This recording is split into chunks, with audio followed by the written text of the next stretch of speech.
नगेन्द्रनाथ जेना ओडिशा राज्य डिलर संघर सभापति आजिर सांबादिक सम्मेलन आभिमुख्य आमे कार्य संपादन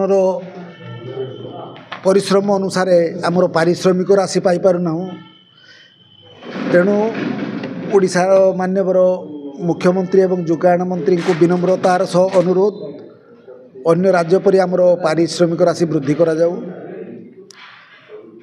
कोरोना महामारी समय निज जीवन को बाजी मारी आमे खाउटी सामग्री असहाय वृद्ध वृद्धांक बासगृह नहीं दे आसीथिलु। एजावत आमर पारिश्रमिक राशि सरकार दे नांती या अत्यंत दुख परितापर विषय। आमर मध्य परिवार अछि तेणु विनम्रतार सह अनुरोध आमर पारिश्रमिक राशि एककालीन तुरंत प्रदान करा जाऊ। ओडिशा रे जो मृत्युवरण करिथिया रिटेलर बंधु मान परिवार रे तांकर उत्तराधिकारी को पुनर्नियुक्ति करा जिबा संगे संगे तांकर बकेया पाउना पैठ करंतु। बन्या बात्या मरुड़ी समय रे आमर रिटेलर बंधु माने निज जीवन को बाजी लगेई सरकारंकर रिलीफ सामग्री बंटन रे मुख्य दायित्व बहन करती। तेणु आमको आयुष्मान भारत एवं गोपबंधु योजना रे सामिल करा जाई आमको बीमाभुक्त करा जाऊ। खुचरा बंटन क्षेत्र रे नियोटा को भरणा करिया पई क्विंटल पिछा 1 किलोग्राम शॉर्टेज बाबद रे दिया जाऊ। अन्य राज्य परि प्रत्येक 3 वर्ष रे थरे सनद नवीकरण करने आमे राज्य सरकार को अनुरोध करुचु।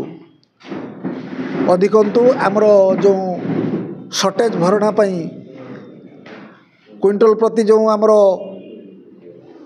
परिवहन ठेकेदार जो आम विक्रय केन्द्र रे पैठ करुछंती सेथिरे आयतुक क्विंटल प्रति 2 केजी रु अधिक शॉर्टेज होउची। तेणु माननीय मंत्री महोदय जोगाण विभाग को स्वच्छता आनिबा पई प्रकाश करथिले जे दाने मध्य चाउल कम होब नाही ठीक ओजन आपण माने पाई परिबे। तेणु से माननीय मंत्री महोदय को विनयतार सह अनुरोध करुछु जे आपण देइथिबा प्रतिश्रुति को पालन करंतु। आमे आपणकर योजना को 100% सफल करिछु एवं आगामी दिन रे करिवु। किंतु आमर जो दाबी गुडी को सहृदयतार सह विचार करी आमको न्याय प्रदान कले ओडिशार रिटेलर बंधु माने सरकार आगामी योजना को 100% सफलता सह कार्य संपादन करिवे। शहीद इकराम हुसैन साधारण संपादक सर्वभारतीय खुचरा विक्रेता महासंघ ओडिशा शाखा। आमर मुख्य कथा होची आपण जानती ओडिशा रे 7,000 ऊर्ध्व खुचरा विक्रेता माने अछंती जो माने सरकार साधारण बंटन व्यवस्था रे जोगाई दिया सामग्री सुचारू रूपे पड़ीकार्डधारी को जोगाई आसुचंती। परितापर विषय परिश्रम करी मध्य गत 21 मास हो गला आपणकर पारिश्रमिक आमे पाई पारिलु नाही। माननीय मंत्री गत अक्टोबर मासरे कटक जिलार सम्मेलनी कक्ष जिलापाल सम्मेलनी कक्ष घोषणा करथिले जे 1 सप्ताह मध्य खुचरा विक्रेता मानकर कोरोना महामारी समय बकेया रही पारिश्रमिक एवं आज पर्यंत बंटन बाबद रे जो पारिश्रमिक बाकी रही पूरण कर दिया प्रदान करा जिवो। मासे जाई मासे 7 दिन आज होगला कौनसी भाव में आमर पारिश्रमिक प्रदान करागला नहीं। से भली भाव में व्यापक भाव में जो परिवहन ठिकादार माने सामग्री आमको पहुँचाण करती से माने धार्य ओजन ठारू कम परिमाण जिनस जोगई थांती। आमे से संपर्क में माननीय मंत्री दृष्टि आकर्षण करूँ। माननीय मंत्री घोषणा करथिले जे संपूर्ण व्यवस्थाटी जीपीएस व्यवस्था लागू हो।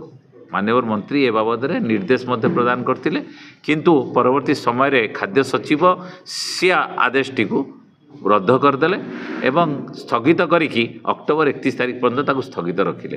किंतु नवेम्बर मासरे जेतले जिनस आम पाखरे पहुँचाणा से पुराणा व्यवस्था माध्यम पहुँचाणा तेणु आमे वर्तमान कहूँ जे मान्यवर खाद्य जोगाण मंत्री जहाँ सी प्रतिश्रुति देइचंती ପୂରଣ କରନ୍ତୁ ପାଳନ କରନ୍ତୁ ଏବଂ ସେହି ସମ୍ପର୍କରେ ମାନ୍ୟବର ମୁଖ୍ୟମନ୍ତ୍ରୀଙ୍କର ହସ୍ତକ୍ଷେପ ଦାବି କରିକି ସମଗ୍ର ଓଡ଼ିଶାର 30ଟି ଜିଲ୍ଲାର ଜିଲ୍ଲାପାଳମାନଙ୍କର କାର୍ଯ୍ୟାଳୟ ସମ୍ମୁଖରେ ଆସନ୍ତା ଡିସେମ୍ବର ମାସର 2 ତାରିଖ ଦିନ ଆମେ ଦାବିପତ୍ର ପ୍ରଦାନ କରିବୁ ଏବଂ ମାନ୍ୟବର ମୁଖ୍ୟମନ୍ତ୍ରୀ ଏଥିରେ ହସ୍ତକ୍ଷେପ କରନ୍ତୁ ବୋଲି ଦାବି ସହିତ ଆମେ ଅନ୍ୟ 7 ଦଫା ଦାବି ନେଇକି ଆମେ ତାଙ୍କ ବିକ୍ଷୋଭ ପ୍ରଦର୍ଶନ କରିବୁ ଏବଂ ଯଦି ମାନ୍ୟବର ସରକାର ଆମ କଥା ବିଚାର ନ କରନ୍ତି ଆମେ ସମଗ୍ର ରାଜ୍ୟର ଖୁଚୁରା ବିକ୍ରେତାମାନଙ୍କୁ ନେଇକି ରାଜରାସ୍ତାକୁ ଓହ୍ଲେଇବୁ ଆମ ପେଟ ପାଟଣା ଆମ ଜୀବନ ଜୀବିକା ପାଇଁ ଆମେ ନିଶ୍ଚିତ ଭାବରେ ଯେଉଁ ଲଢ଼େଇ ଆବଶ୍ୟକତା ଆମେ ସେ ଲଢ଼େଇ କରିବୁ ଏବଂ जो जीपीएस व्यवस्थाटी जदि से जीपीएस व्यवस्था सामग्री न दियंती